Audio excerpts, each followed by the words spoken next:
Okay, I think it is time to begin. Assalamu alaikum to all the participants. We welcome you all for one final time in this webinar series. It has been a real pleasure to have you all with us in this short but hopefully uh, rewarding learning journey. So I will not take up a lot of time, and I will just shift the focus towards Sir Naeem, who will be guiding you all through the writing module of the IELTS exam. So, sir, over to you.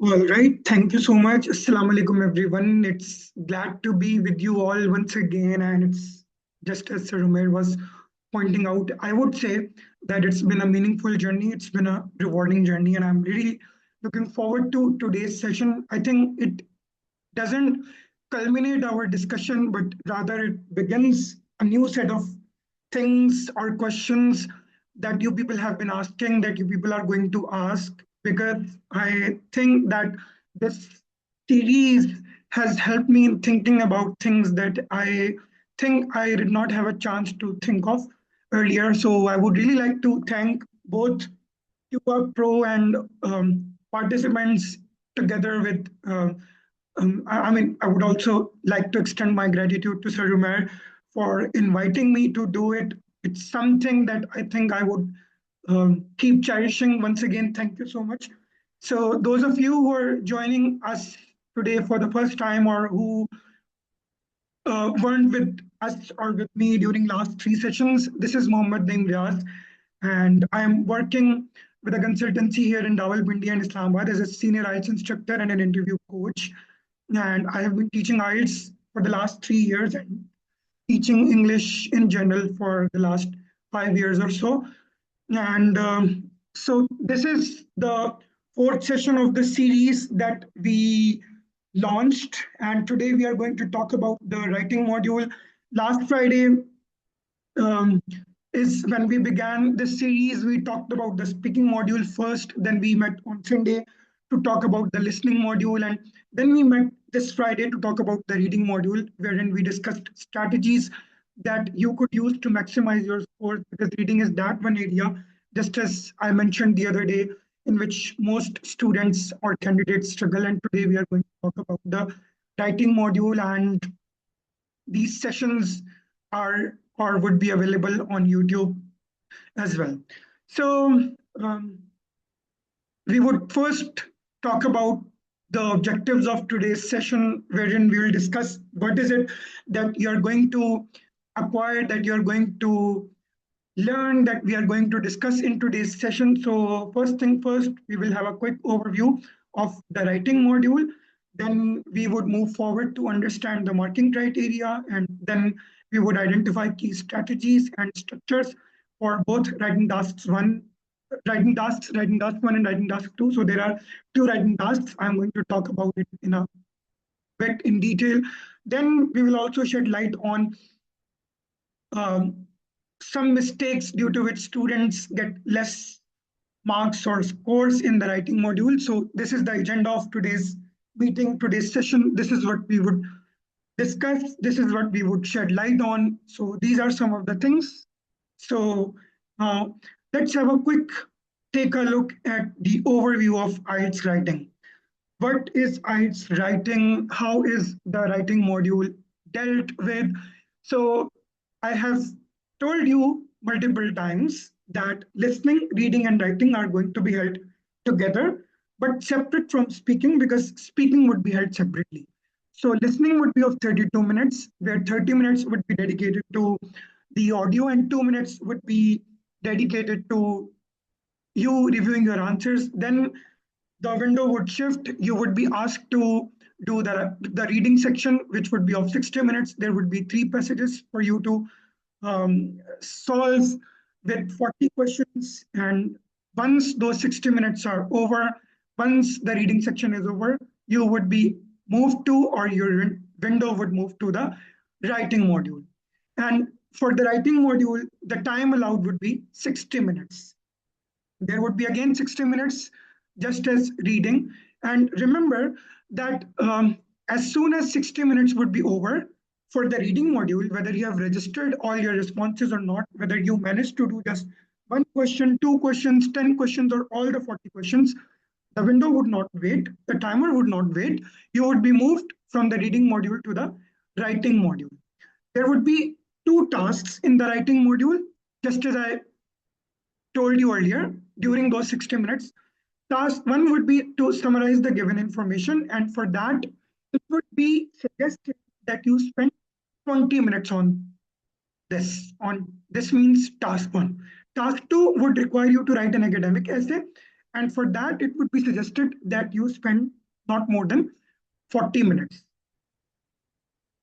This basically makes one thing clear, that most students fail to understand or do not understand.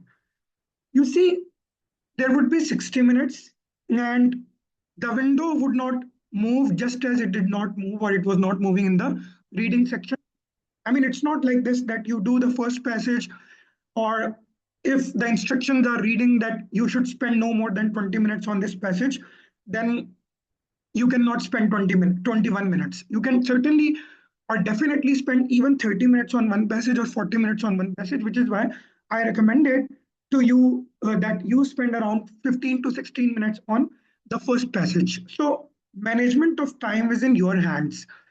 Just as it is in your hands in the reading section or in the reading module, it is in your hands in the writing section. But what we need to understand is that if instructions are clearly suggesting that you should not spend 20 minutes on task one and 40 minutes on task two, it means that there is more weightage attributed to task two. In other words, 66% marks of your responses or of your writing would go into your response for writing task two, and 33% marks would go into the registered response against writing task one. This is very important to understand. What students do is that they think that maybe there is an equal weightage, or if I don't do well in writing task one, then I am not going to leave an impression. No, that's not true.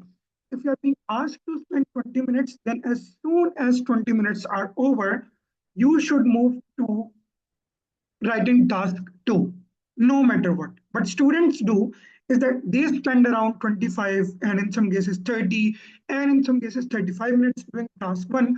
And when they come to task two, they realize, oh my God, we have made a huge mistake, or I have made a huge mistake. Now I have 25 minutes and I have to write 250 words, and I have to write a proper academic essay, and they fail to do so. And as a result, where they would have gotten 6 or 6.5, let's suppose, they end up getting 5 or 5.5. So do not do this mistake. Keep the distinction in your head clear or clearer. If 20 minutes are for task one, then 33% marks are going into writing task one. And then if 40 minutes are for task two, then 66% marks are going into writing task two. Then for task one, you are required to write 150 words, where basically you have to summarize the given information. I'm going to talk about in detail. And for task two, you have to write minimum. This is the minimum word count, 150 words for task one and 250 words for task two. So minimum, you have to write 250 words for writing task two.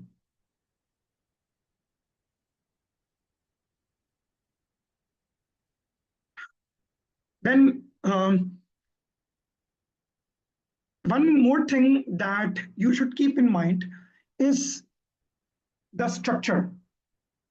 Structure is very important. I'm still on the overview, but I thought to mention it earlier. Structure can only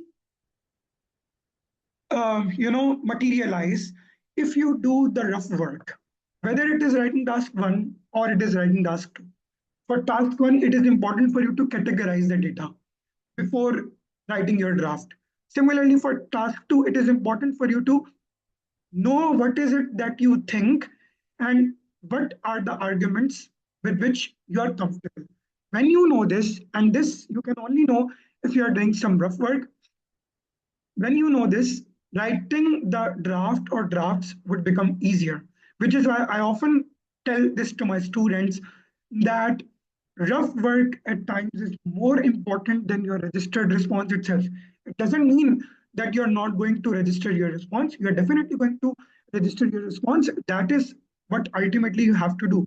But if you have not done the rough work, you're jumping into it without any preliminary work, then you're inviting something bad for yourself, something unfavorable for yourself. Because in some cases, what also happens, or what we have seen is happening, is that in the middle, students realize that, oh, we cannot take this argument forward. We need to revert, we need to retract, we need to go back to take the other side. For example, if it's an opinion essay where you're asked to take one of the two sides, in the middle, if a student is realizing that he or she needs to go back or retract to take the other side, then it's a flawed methodology. It's, if anything, it's the result, it results in the waste of time. So better for you would be to do some rough work initially or prior to registering your responses. We'll now move forward and talk about the assessment criteria.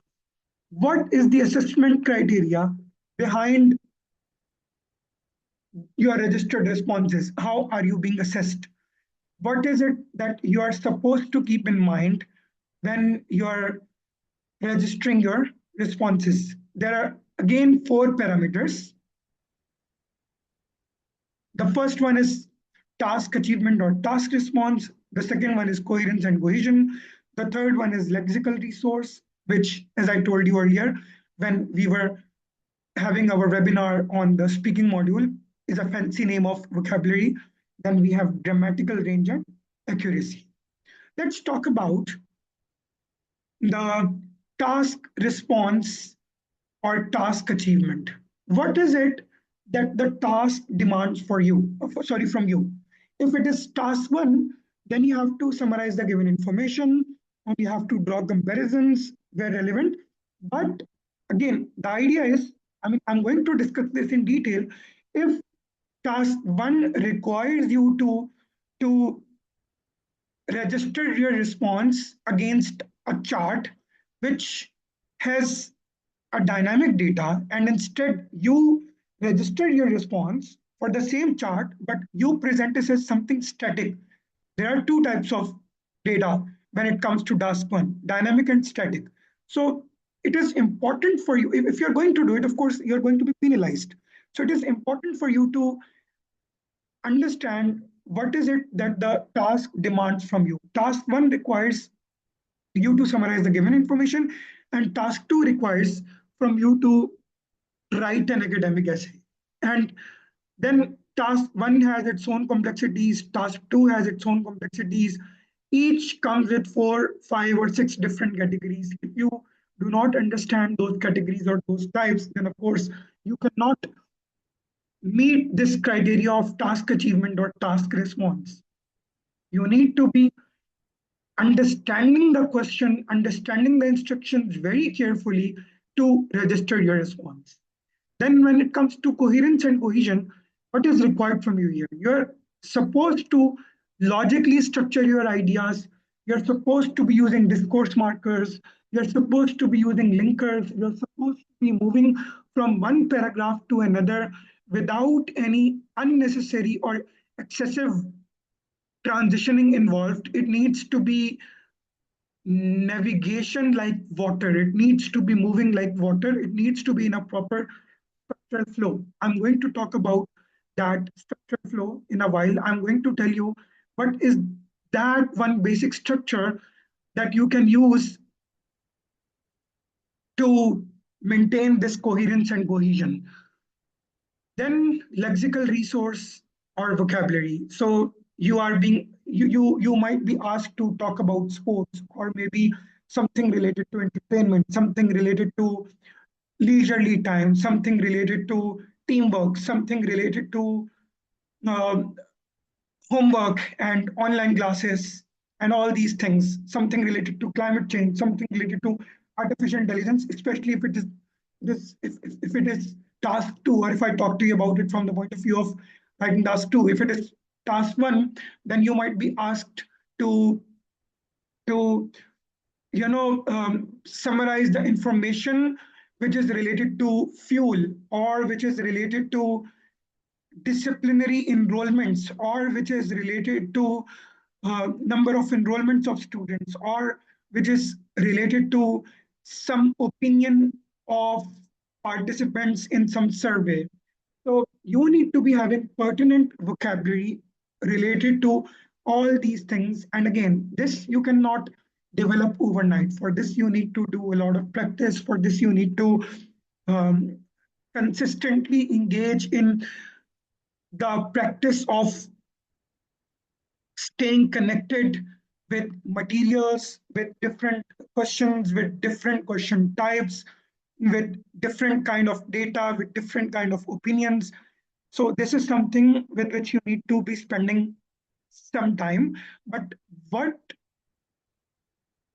um, is favorable for you, or one good news for you in all this, is that IELTS never tests you on that which is not trendy.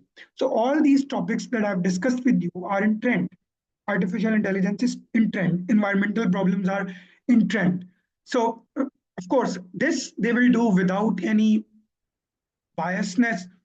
They would keep in mind that they are maintaining the utmost neutrality, and they would also keep in mind the cultural and religious sensitivity of areas where the test is being organized, or tests are being organized.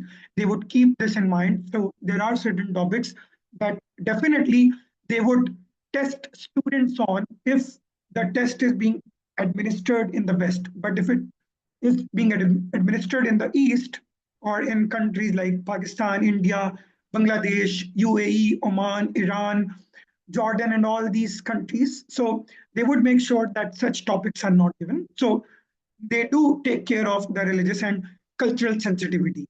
Then the last point in the marking criteria is grammatical range and accuracy. And for this, again, you need to read. You cannot improve your grammar by doing XYZ exercises, by doing exercises from that book or this book. But I think you can only improve your grammar by reading as much as you can. So if you're reading, or if you're engaged in a habit of reading, then you're not only enhancing your information, you're not only improving your information, but at the same time you're working on your grammar. And also you're improving your vocabulary. So you're covering basically three important marking parameters. And if you are able to take control of these three important marking parameters, then definitely you would know what is it that the task demands from you.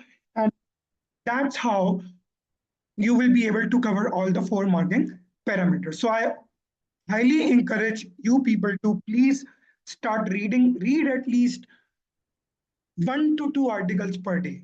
And I'm not suggesting that you read everything coming your way. Better for you would be to read those things that you are interested in. That should be your launching pad. That should be the starting point. That should be the reference point of the initiation of your reading habits. Of course, over time, you would see that you're getting better, even if you're reading those topics, or you're reading about those areas that maybe you have not heard about, or maybe that you're not comfortable reading about. But for that, you need to have some launching pad, some starting point, some reference point, and after a while, you would see that you are improving on your own. This is something that most of my students have tried, and I was, in fact, surprised to have this comment coming in from one of my students. It had been about a year or so that that student of mine in particular had taken the test, and she messaged me out of blue or something, or I got a chance to talk to her, and she told me, "Sir, you encouraged me to read Dawn newspaper, and it's still my habit. I still make sure to read at least 1 to 2 articles every day." And I think that's where I thought that okay, my purpose of teaching her has been achieved. Now we'll move forward, and have a quick look at the overview of writing task 1 in addition to strategy that you can employ to boost your scores for writing task. Now, writing task 1 requires you to summarize the given information in 20 minutes.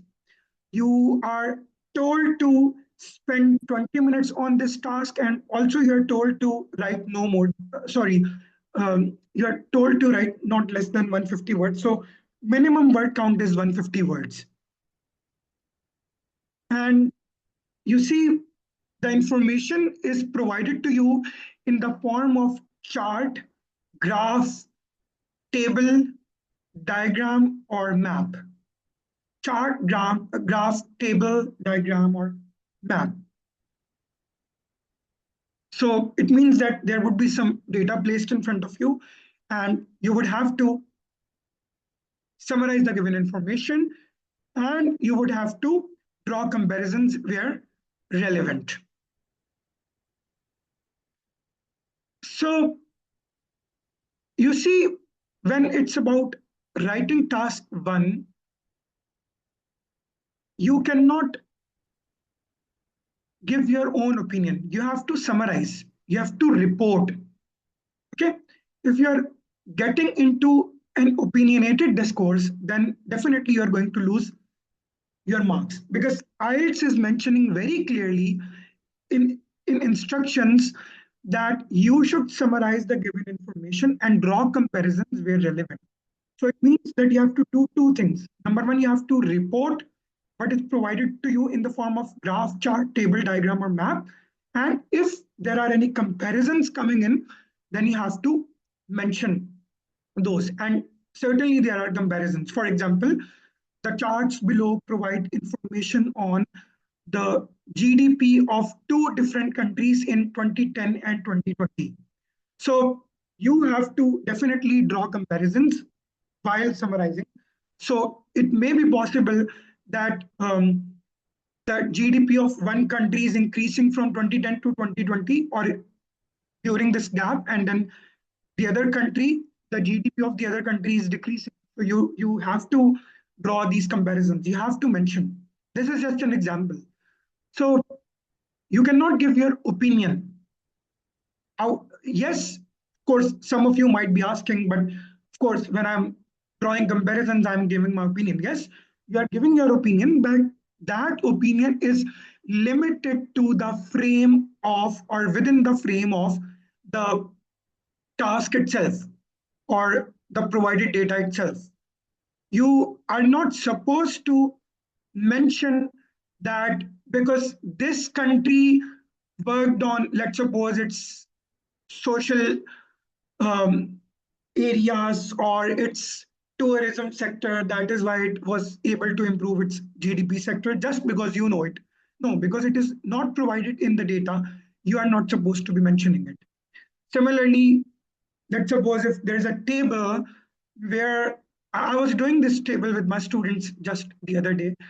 So there was this opinion provided that men are supposed to take care of the so men are supposed to take care of wages, or they're supposed to earn a living, whereas women are supposed to take care of households. So this was a very stereotypical opinion, but because so we had to summarize the provided information. There were respondents whose responses were collected, whose opinions were collected, and we had to summarize the data. But although we know that this is a very stereotypical opinion, but we could not mention it because it was not mentioned in the table, it was not mentioned in the data provided to us. We had to just report and summarize and draw comparisons where relevant. And the comparison was that most most participants from the younger age tended to disagree more as compared to older participants. And then the ratio of or the proportion of staying neutral was more common among the participants of this XYZ age group, or between participants between the years of this and this. So that's how we had to report it. We could not mention that this is a very stereotypical opinion because it is not mentioned in the question. So make sure that you're not make sure that you're not giving your opinion. Instead, you're summarizing the provided data. Then um, it is also important for you to note that it is the overview which is important. Now you must be wondering what is the overview. I'm going to talk about the structure in a while, but just so that you know, overview is that one particular paragraph that you're going to write after the introductory paragraph that actually mentions the maximum, minimum, the least, most. I mean, hence that which is most prominent, which is most prominent. Just as in my last example, I told you the prominent things that we were observing or that we managed to observe. So in the overview, you have to mention that which is most prominent in the table, chart, graph, diagram, or map. But with this caution that you cannot mention any figure. You cannot mention any figure. Now, the figure here does not mean that you cannot mention any years. Yes, you can mention that, okay, it was uh, more reported in 2020, but what is it? What was the figure that precipitates you to think that it was more reported? You cannot mention that in the overview. Overview is supposed to just give a quick summary of that which is prominent on your screen. Okay. Now we'll move forward and have a quick look at the overview of task 2 in addition to strategy that you can use to maximize your scores or strategies that you can use to or that you can employ to maximize your scores. Task 2, as I told you earlier, uh, expects you to write an academic an academic essay. Yes, sometimes or most of the time there is an opinion involved, but not all the time. So that is why I withdrew. And despite initially about to be saying academically opinion or something like that, there are 5 types, and any of those types could come to assess you. Those are okay. One thing that I would like to mention, this is from the point of view of IELTS academic. When it comes to IELTS general training, task 1 is usually not supposed to be summarizing the information. It is usually that you have to either write a letter or an email. But again, because we are doing it for students, I would stick the discussion to writing task. So I would stick the discussion to academic candidates. But yes, if there is anyone attending attendance from those candidates who are intending to take the test as general training candidate, they can ask the question at the end, and I would be more than happy to respond. Or they can raise this as a concern, and I would be more than happy to spend 3 to 5 minutes addressing that. Okay. So task 2 is the same for both general training and academic. And there are 5 types, and any of those types could come your way. Those are opinion, discussion, problem solution, cause effect, then advantage, disadvantage, and then direct question. I'm afraid we cannot go into the details of each of these types. This is something that you can find out on your own, or this is something for which you might want to register for our paid course. We do it in detail when we do with our students. So, and I walk my students through the structure of each different type, whether it is writing task 1 or writing task 2. So we have got opinion, discussion, problem solution, cause effect, and advantage, disadvantage, and finally direct question. So you are asked to write minimum 250 words and spend 40 minutes. And that's exactly what you should be doing. I think I would like to take a short break of 2 to 3 minutes just to see if there are any questions, and then we can move the discussion forward from here. Gee, are there any questions up until this point?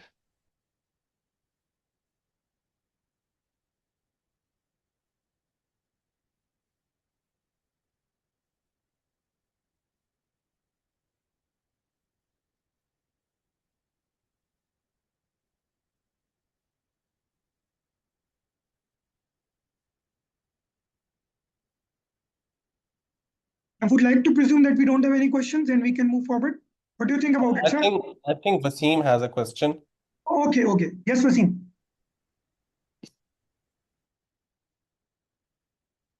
Sir, are there how many objects are you said already? Maps, pictures, or any other things that would you like to elaborate in your own? So, how many objects are over there to elaborate? Uh, Basically, it's data. It's data. Okay. And data could be, just as I mentioned earlier, static and dynamic.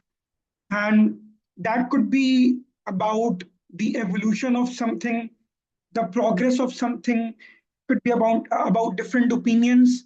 It could be about changes in location. So, for example, you might be shown a library with some changes in 2 different years. And also, it could be about if it's a diagram, then it could be a process. So, there is no particular specificity when it comes to ascertaining a particular number of objects. But yes, the data is not too much and nor is it too little. It would be enough for you to summarize and report and with comparisons within and over 150 words. So there is not any particular specificity that this number of objects is going to be presented. But yes, the data is very limited, and it's designed in such a fashion that you would and should be able to do the task within 20 minutes if you have done calculated and meticulous preparation. Okay. I hope I have sufficiently answered your question. Yes, you are. Okay, thank you. Sir, I think we should move towards writing task 2 now. Yes, yes, please. Okay, brilliant. So I was talking about writing task 2. And so in writing task 2, it is important for you to have an opinion, right? If it is demanded from you, if it is required from you, and even if it is not demanded from you, then you should be very clear about what you are going to be writing in your essay. For example, if the question simply asks what are the advantages and disadvantages, then you should know that these are the advantages that you are going to be discussing, and these are the disadvantages that you are going to be discussing, because it is this that would help you in forming a proper introductory paragraph. If your introductory paragraph, so when I'm using the word opinion, then I'm using an all-encompassing term. I'm not using it by limiting it to simply an opinion essay. Here, I mean a different thing from an opinion essay. Here, I mean that you should be having clarity. So it is your clarity that defines a proper introductory paragraph, and that would help you in writing minimum two body paragraphs you should be writing. So writing fine two body paragraphs, and do not leave the conclusion unattended. You should attempt the uh, question for task 2 in a way that you have plenty of time to round off your discussion in a concluding paragraph. What I've seen students doing is that because they have very little amount of time left, they would spend hardly 2 to 3 minutes concluding the discussion, and where apparently they could have gotten 7, they would end up getting 6.5. Why? Because their conclusion was not very strong. So it's important to keep in mind. We'll move forward and now discuss basic structures for high scoring responses. So task 1, very simple. You should be writing an introductory paragraph, which basically comes from the paraphrasing of the given statement. Again, I'm sorry I can't talk about all these things in detail. Then the next paragraph should be about the overview. I've spoken to you about it a while ago. Then there should be again 2 body paragraphs to report data. So it's an introductory paragraph, then you're going to be writing an overview, then you're going to be writing 2 body paragraphs. Then when it comes to writing task 2, then you should be again be very meticulous when it comes to structuring your responses. So there should be an introductory paragraph, which would basically first paraphrase the statement provided to you. Then you should have your own thesis statement in the introductory paragraph. Then minimum there should be 2 body paragraphs. This is what I would recommend to you people, and this is what I recommend my students. You should not be aiming for 3 or 4 body paragraphs, because you would not be able to handle, and ultimately you would not be able to write good conclusion, or maybe you would not be able to write conclusion at all, and you would not be able to round off your discussion, and that as a result would lead to you losing your marks. So you should be writing just 2 body paragraphs, then you should be writing a concluding paragraph. So this is a basic structure, or these are basic structures for both writing task 1 and writing task 2. We'll now move forward to talk about common mistakes in IELTS writing. The first one is not understanding the question or what is required. And that is exactly where students lose marks in task response or task achievement, which is one of the important or key parameters of assessment. You should understand what is it that the task demands from you. If it is task 2, then whether it is an opinion essay or it is a discussion essay or it is a direct question essay, you should be very clear about it. Then you should do some rough work. Then you should start your response. Then if it is task 1, you should find out whether the data provided is dynamic or static. Then you should see what are the prominent changes, because those changes are what you are going to be mentioning in the overview. So, and those changes would determine the writing of your body paragraphs. So if you're not able to understand the question or what is it that the question requires from you, then of course you're doomed. You're failing to address one of the marking criteria. Then moving forward, not providing an overview in writing task 1 and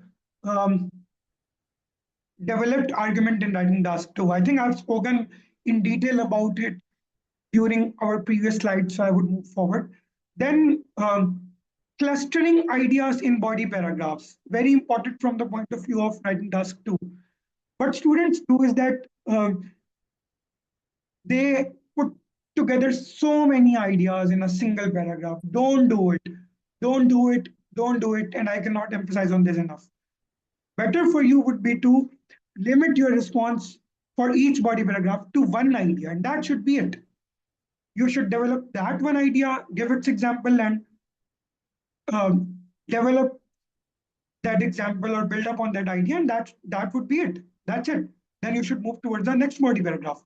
When you're discussing too many ideas, you're definitely putting your exam and scores at risk.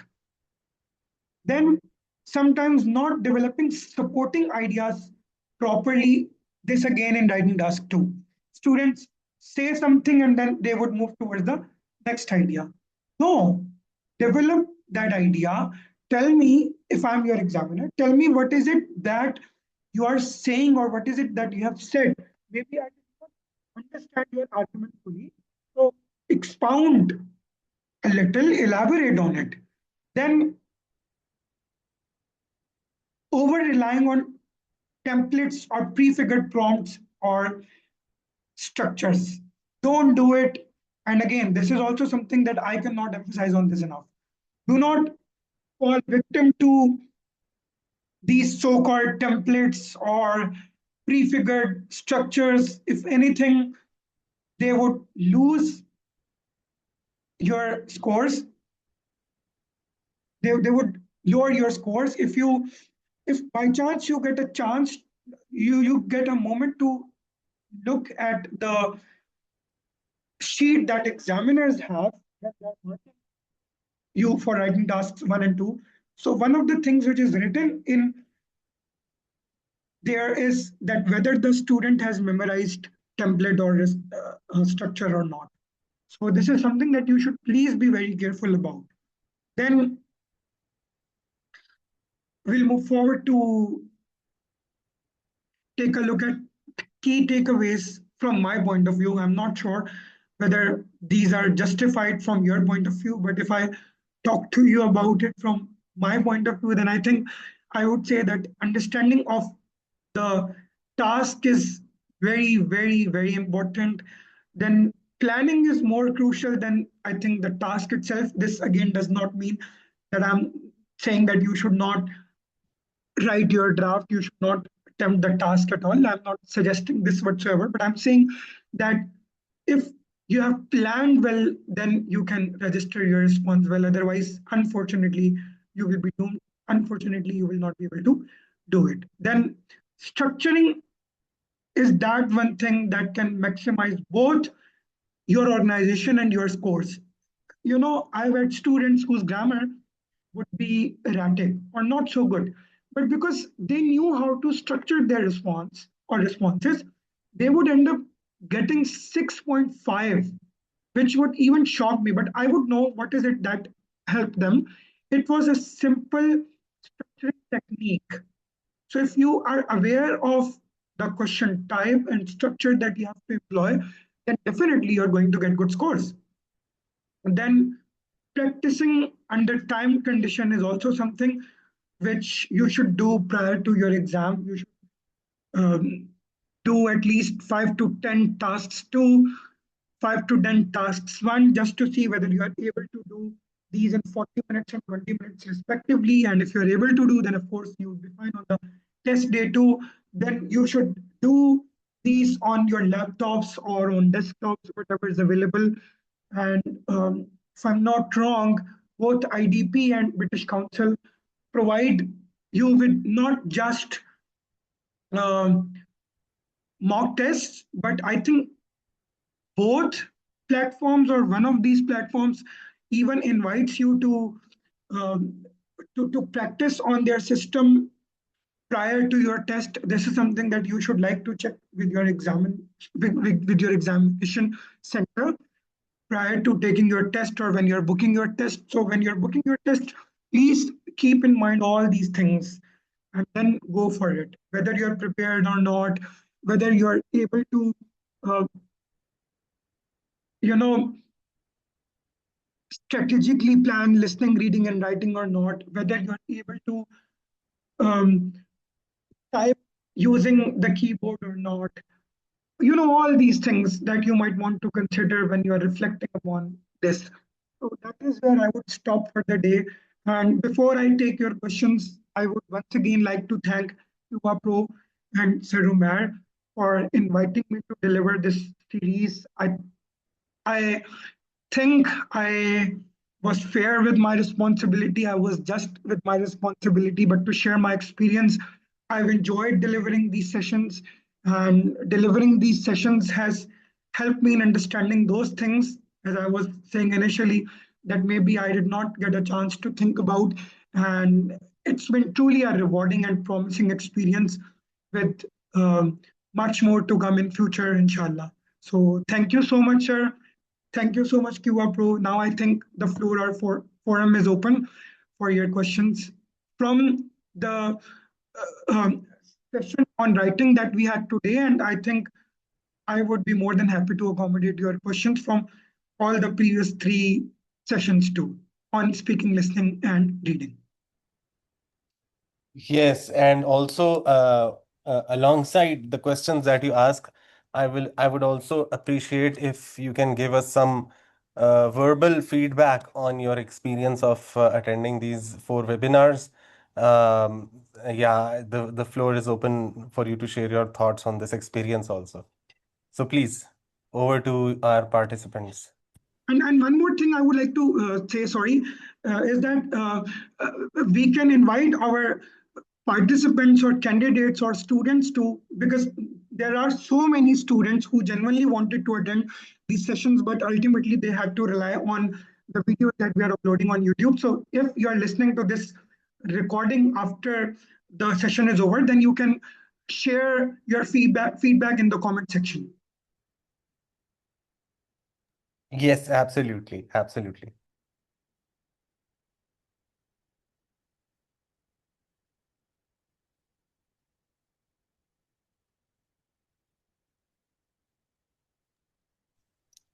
Okay, so any questions from any of our participants?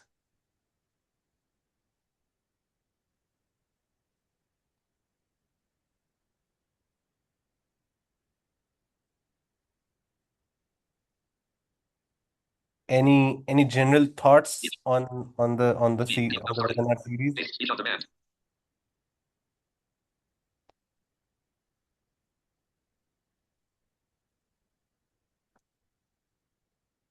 Things that you liked, things that you think would have been done better. Yes, of course. Any That's very feedback? important. Ji Wasim. Sir, let me clear one thing that you have said ke, we should elaborate any passage or any object in two paragraphs only. Two Mhm. and two, there are four paragraphs for two Yes, passages, absolutely. Yes, and that's a good question. Yes. and the final final paragraph would be the conclusion, or the third paragraph or of any one of the passage is the conclusion one. Okay, so definitely this is something that we are going to cover in detail as to how is it that you should be structuring your responses in our courses that we are going to be starting or launching.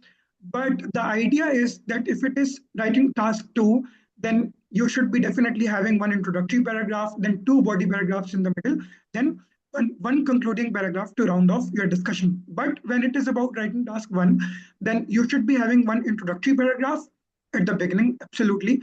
Then after the introductory paragraph, you should be having an overview, a paragraph dedicated to the overview, wherein, of course, you are going to be discussing uh, that which is prominent on the screen when you're looking at the graph, chart, table, map, or diagram. After these two, you're going to be writing two body paragraphs. So in writing task one, usually there is no conclusion because, of course, 20 minutes, this duration is very little.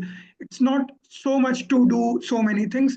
And because when you have already written an overview, when you have already provided an overview initially after the introductory paragraph, then there is no need for you to be writing a conclusion at the end unless required, and those are definitely exceptions.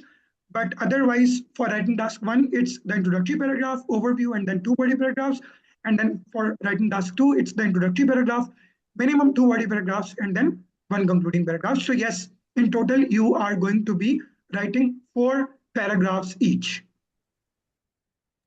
Okay, thank you, clear, sir. You're welcome. You're welcome.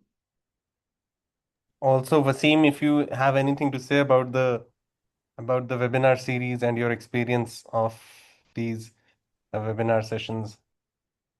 Sir, it's good to meet our management and our instructor. That's good to know that we can do with all kind of our special needs to achieve this kind of uh, opportunity. Uh, we are very aware about the all kind of circumstances of the test of IELTS. So this is a huge and a big opportunity to you have to offer a huge platform after Eid to grab this opportunity to do this IELTS.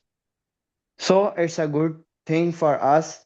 I appreciate the management and the sir to teach us in a very proper and very tactful way. So thank you very much, sir. You're welcome. You're welcome. It was my pleasure to be around. Gee, any other questions, any other comments, any other pieces of feedback, positive and negative? Negative, absolutely. We'll be more than happy to receive those.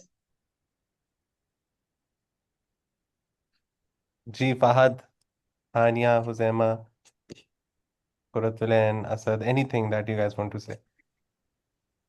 Gee, Assalamualaikum. Kuratulan. Walaikum Assalam. I want to just add that thank you for conducting these sessions. I have I have learned specifically. I couldn't attend last session, but all the 4 sessions were equally useful and important. And it is really difficult for, I think, speakers as well to take time out, especially in Ramzan, and conducting such sessions. So thank you and Jazakallah Khair for all the effort and all the lessons taught. I have also taken GRE and prepared GRE during COVID from Quva, and those sessions were also very useful. I have those recordings kept with me, and I usually, whenever I want to revise few concepts, I usually go back to them and revise those concepts. So thank you for these and those sessions collectively. That's Ji, it. we are Thank you. always we are always very happy to be of help. Um, Yeah, I think and it is that one feedback that I would like to cherish. Thank you so much, Gurudil, and thank you so much. Thank you.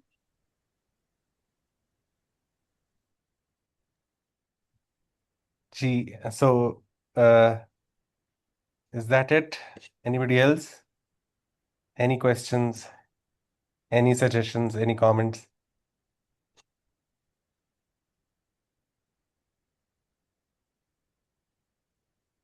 Okay. So if there are no further comments, I will move forward and once again share something that I shared in the last session also.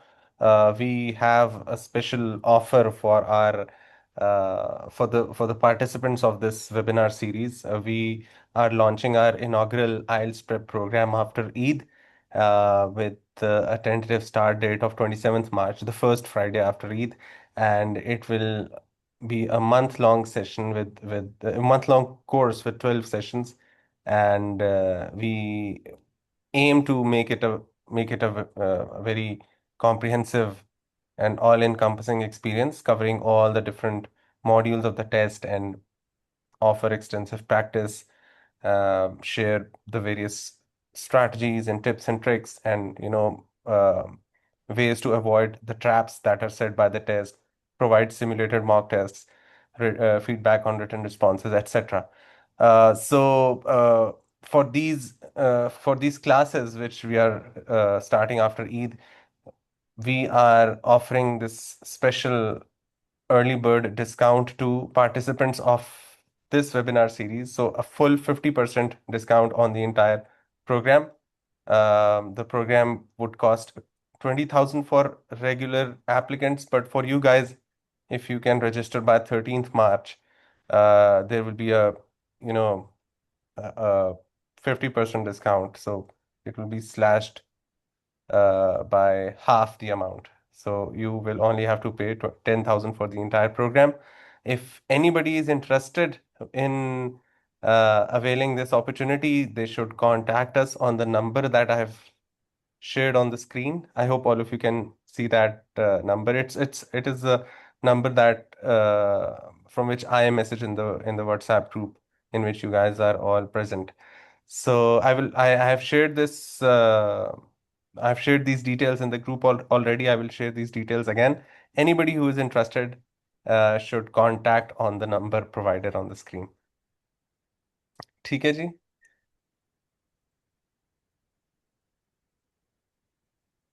Wasim, I think आपके पास हमारा number है, मेरा भी है, sir Naeem का भी है. आप you can directly reach out to any of us. I would say reaching out to Sir Naeem would be better for this, and I'm sure he would be able to help you in this regard.